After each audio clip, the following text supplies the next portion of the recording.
Christians are the bride of Jesus Christ. Christians are also friends of Jesus our Lord.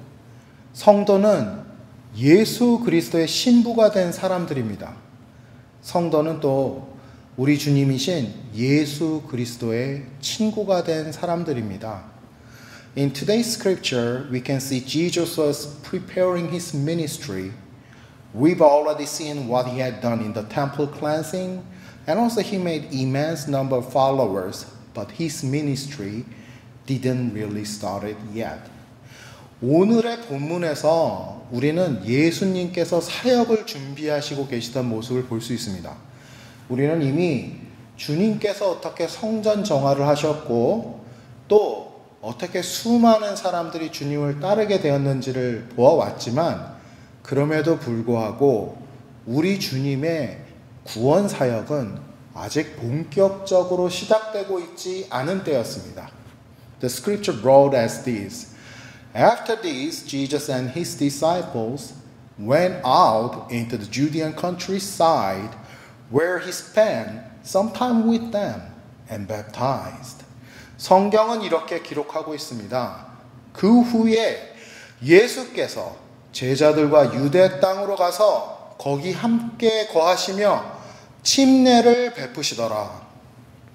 The modern translation wrote as just simply Jesus was staying in the Judean land, but the original Greek wrote a little bit differently. It used the word diatribo, which is translated as stay, but actually it is a composite word of dia and tribos. Dia means through, and tribos means a way, which words made out of high traffic. So it means you are moving around, but within a certain area.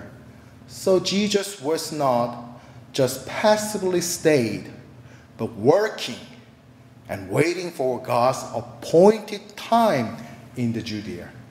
현대 번역으로는 예수님께서 단순히 유다 땅에 머무셨다고 기록하고 있는데 하지만 헬라어 원어에서는 조금 다르게 기록하고 있습니다.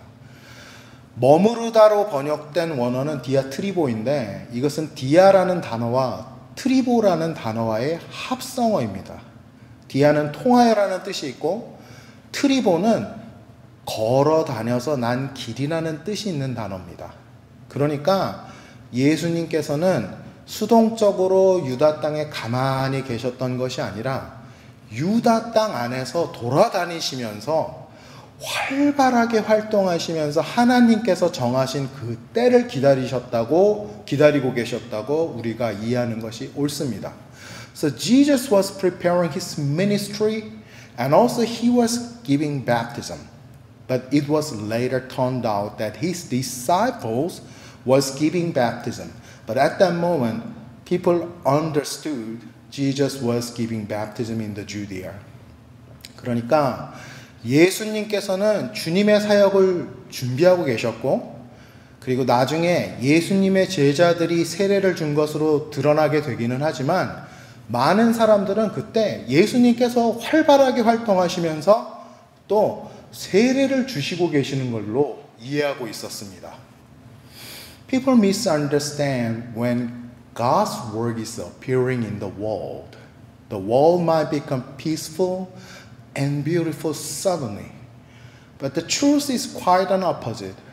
When God's will is revealed, there's conflict between God's will and the desires of the world. Think about what Jesus did in the temple. He cleansed out the temple with violence. 사람들이 잘못 이해하고 있는 것들 중에 하나는 하나님의 일이 세상에 드러나게 되면 갑자기 세상이 평화롭고 또 아름답게 변화할 것이라고 생각하는 것입니다. 하지만 사실은 정반대입니다. 하나님의 뜻이 세상에 드러나게 되면 세상에서는 하나님의 뜻과 세상의 욕망이 부딪히게 되어 있는 것입니다. 예수님께서 성전에 가셔서 하셔야 했던 성전 정화의 사건을 기억해 보십시오. 주님께서는 폭력을 사용하시기까지 하시면서 성전을 정화하셔야만 하셨던 것입니다. When God was preparing His ministry there, came tensions between the will of God and worldly desires, the will of people. And today's scripture is all about that moment. It was about time the will of God was about to be spreading into the world. 그러니까 하나님께서 사역을 준비하실 때는 하나님의 뜻과 세상의 욕망들, 인간의 뜻 사이에 긴장이 생길 수밖에 없는 것이고, 오늘의 본문은 바로 이 긴장된 순간에 관한 것입니다. 오늘의 본문은 그러니까 하나님의 뜻이 이제 막 온 세상에 퍼지려는 그 직전의 순간에 대한 것입니다. It was John the Baptist's disciples who felt this tension immediately. John the Baptist probably was doing his ministry where close to Jesus was preparing his ministry.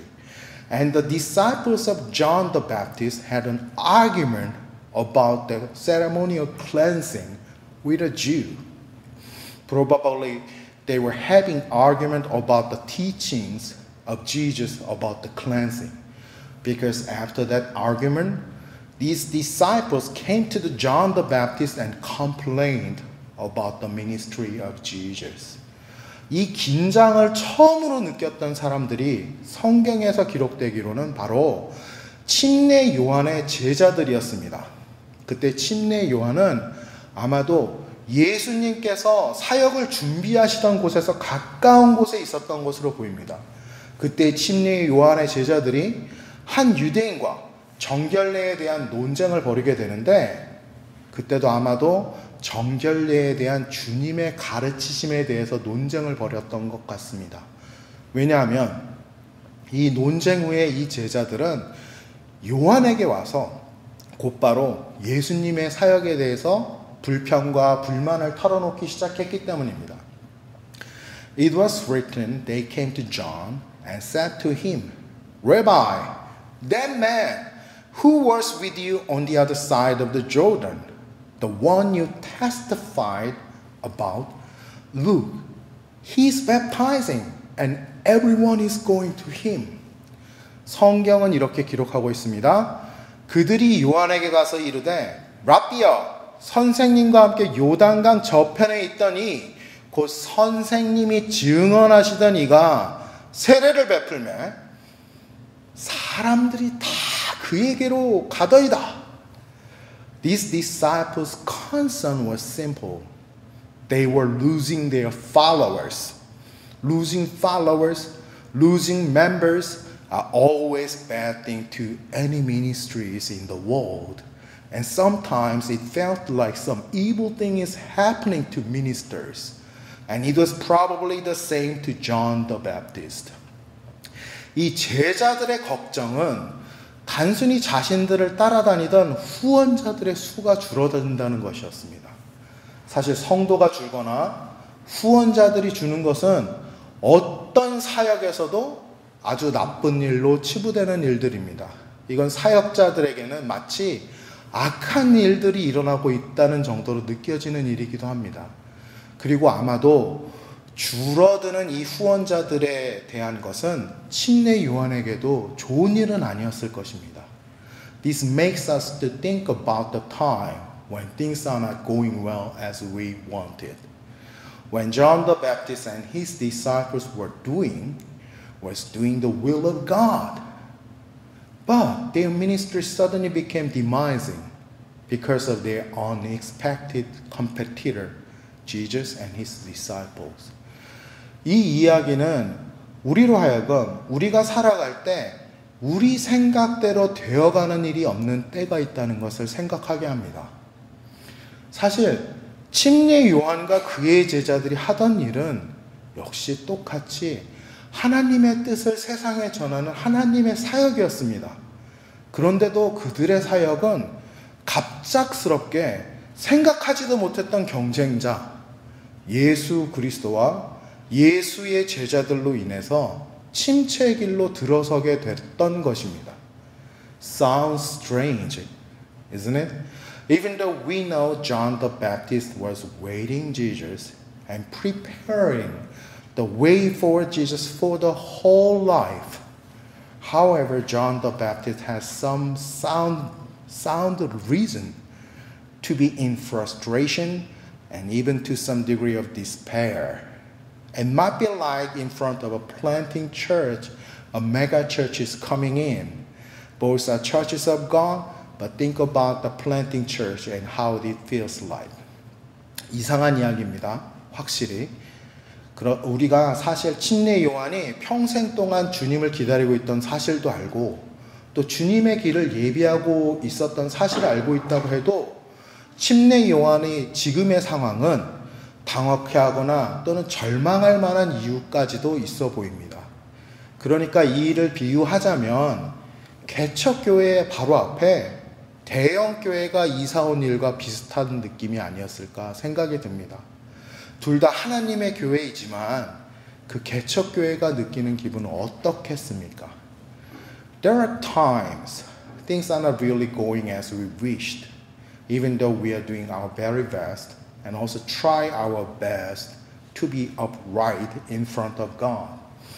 Things are not really going well and we feel like we are being disowned by God, and in some cases people became frustrated about God because of this despair.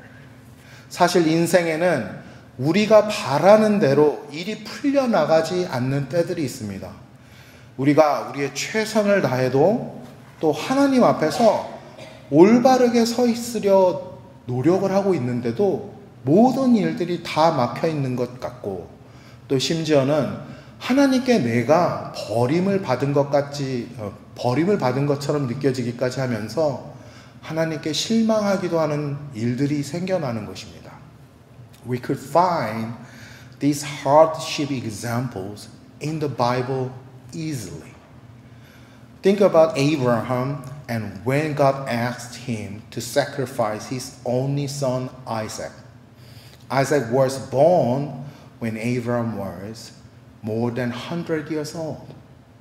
And even more, this son was promised by God.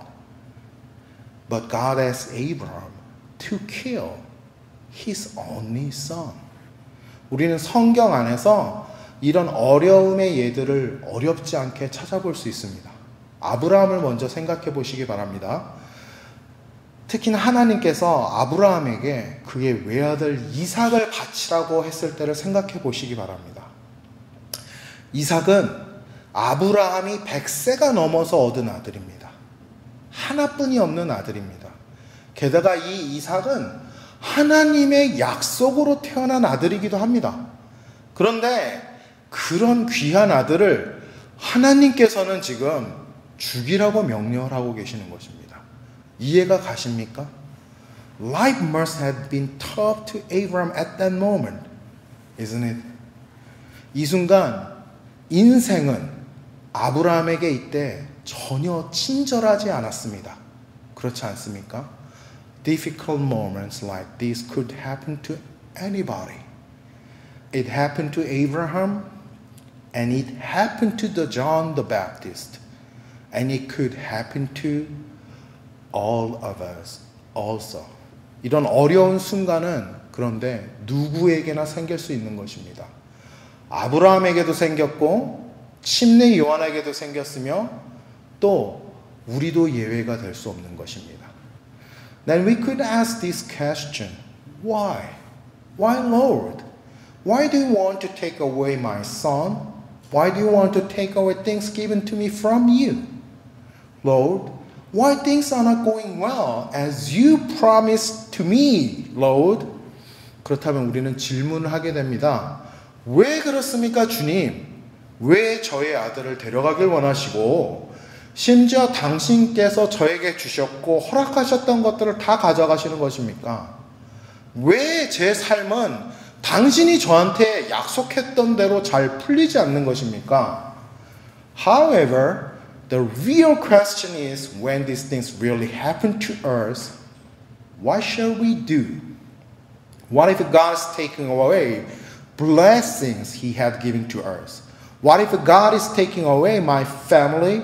What if God is taking away my wealth, health, and relationship? When hardships come to us, then what shall we do? 그런데 진짜 우리가 물어봐야 할 질문은 이런 일이 우리에게 정말로 닥쳤을 때 우리가 어떻게 해야 할 것인가 하는 것입니다. 만약 하나님께서 우리에게 허락하셨던 축복들을 다 걷어가신다면 어떻게 하시겠습니까? 하나님께서 우리의 가족을 데려가시고 우리의 부를 걷어가시며 건강과 관계들을 걷어가신다면 우리는 과연 어떻게 해야만 하는 것입니까?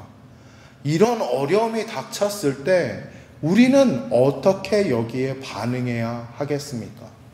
Let's see how John the Baptist did in such a time.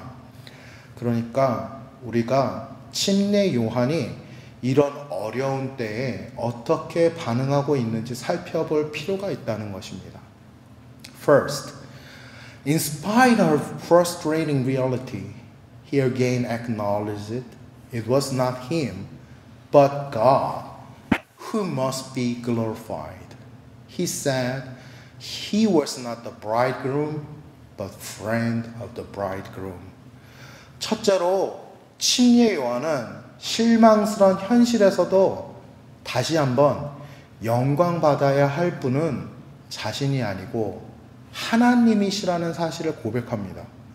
자신은 신랑이 아니며 단지 신랑의 친구일 뿐이라는 것입니다. Second, he said, the friend who attends the bridegroom waits and listens for him and is full of joy when he hears the bridegroom's voice.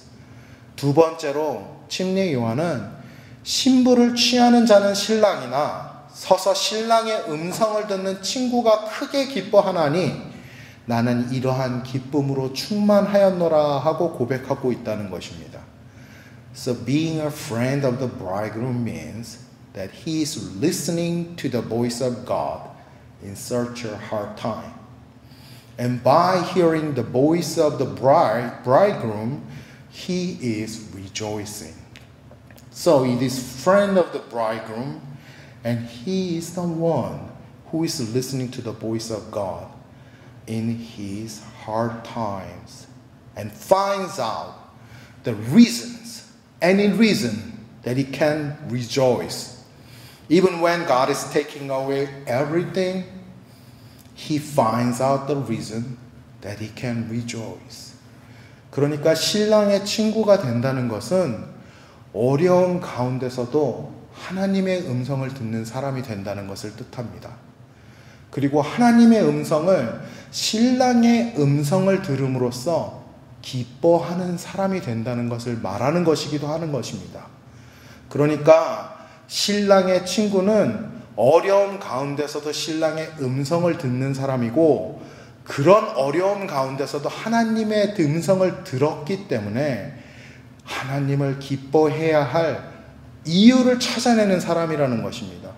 심지어 하나님께서 모든 것을 자기에게서 걷어가고 계시는 그 가운데서도 말입니다. How can it be possible? How can a man do that? We need to look how Abraham did this when God asked him to sacrifice his only son. In the book of Hebrew, it is written very well. Abraham reasoned that God could even raise the dead, and so in a manner of speaking, he did receive Isaac back from death. 이런 일을 어떻게 가능하게 할 수 있겠습니까? 사람이 어떻게 그런 고통 가운데 있으면서 하나님을 기뻐할 수 있습니까? 우리는 그 예를 아브라함에게서 찾아볼 수 있습니다. 하나님께서 아브라함의 외아들을 희생제물로 바치라고 했을 때 아브라함이 어떻게 했는지 우리는 살펴봐야 할 필요가 있습니다. 히브리서는 아주 정확하게 이렇게 적고 있습니다. 그가 하나님이 능히 이삭을 죽은 자 가운데서 다시 살리실 줄로 생각한지라 비유컨대 그를 죽은 자 가운데서 도로 받은 것이니라. So Abraham believed and knew that God is the God who can raise the dead, and he believed because of the God's promise that through Isaac that his offsprings will be reckoned. So Abraham believed Isaac would not be dead, but live. He believed, and it turned out as his faith. Also, John the Baptist believed God is working, and he knew it is for the salvation for all, and he didn't mind his own demising power. 그렇습니다. 아브라함은 분명하게 하나님은 죽은 자도 살리시는 하나님이라는 것을 알고 믿었습니다. 그리고 하나님께서 아브라함에게 내 자손이라 칭할 자는 이삭으로 말미암으리라 하신 약속을 상고해서 자기 아들 이삭이 서로 죽을지라도 죽지 않고 살리라 하고 확실하게 믿은 것입니다. 그리고 모든 것은 아브라함의 믿음대로 되어진 것입니다. 또 침례 요한은 하나님께서 역사하시는 것을 믿었고 또 하나님의 역사하심은 만인을 구원하시기 위함인 것을 알아서 자신의 힘이 약해지는 것을 괴념하지 않을 수 있었던 것입니다. What we have to learn from today's scripture is that we have to be able to find out the will of God even in times of troubles, and also be able to see the good works God will establish, and also be able to rejoice because of His good works. 오늘의 본문에서 우리가 배워야 할 것은 우리는 어려움 가운데서도 반드시 하나님의 뜻을 알아낼 수 있어야 한다는 것입니다. 그리고 그렇게 할 때 우리는 그런 어려움 가운데서도 반드시 선하신 일을 하시는 하나님을 믿을 수 있고 하나님께서 하실 일을 볼 수 있으며 그리고 그것을 통해서 기뻐할 수 있다는 것입니다. Dear brothers and sisters, this is the word for you if your life seems not fair to you today. If your husband is not living up to your expectations, or if your children are not living up to your expectations and become pain of your life, then this word of today is yours. 오늘의 말씀은 삶이 공평하지 않다고 느끼는 모든 분을 향한 말씀입니다. 나의 남편이, 나의 자식이 나의 기대대로 살아주고 있지 않고 나의 삶 속에 고통이 크다고 느끼시고 계십니까? 오늘의 말씀은 그런 분들을 향한 것입니다. Even though we don't understand why God let these things happen to our lives, but believe that God is working in your life and He will save you from all of these turmoils, and the one who does so is a friend of God and a friend of Jesus. 비록 내가 나의 삶에 이런 일들이 왜 일어나도록 하나님께서 내버려 두고 계시는지 이해할 수 없지만 만약 우리가 믿음으로 하나님께서 나의 삶 속에 계심을 또 삶 속에서 역사하고 계심을 믿는다면 하나님께서 이 모든 문제에서 나를 구원해 주실 것을 믿을 수 있게 된다는 것입니다. 그리고 그 모든 문제 가운데서 하나님께서 직접 나를 구원해 주신다는 것입니다. 그렇게 믿는 자가 바로 하나님의 친구요, 예수님의 친구입니다. Abraham became the ancestor of faith, and John the Baptist could prepare the path for the Jesus our Lord by their faith, by believing God that He will save them from all injustice and cruelty of their lives. And God exactly did as their faith. And Jesus became the answer for all of these. 아브라함은 이 믿음으로 믿음의 조상이 되었고 침례 요한은 이 믿음으로 우리 주님이 오실 길을 예비하실 수 있었습니다. 하나님께서 모든 사람들을 그들의 삶 속의 불의와 잔혹함으로부터 구원해 주실 것을 믿었고, 하나님은 그들의 믿음 그대로 행하시어 예수 그리스도께서 이 모든 것의 답이 되어 주신 것입니다. This life may not nice to us, but we know for sure and believe that God will allow upon us our salvation. And this salvation comes as Jesus Christ our Lord. And this salvation is much bigger than our troubles. 이 삶이 우리들에게 친절하지 않을 수 있습니다. 하지만 우리가 확실하게 알고 믿는 것은 하나님께서는 우리에게 구원을 허락하셨고, 이 구원이 바로 예수 그리스도 되신다는 것입니다. 그리고 이 구원이 우리 삶의 모든 문제의 합보다 훨씬 더 크다는 것입니다.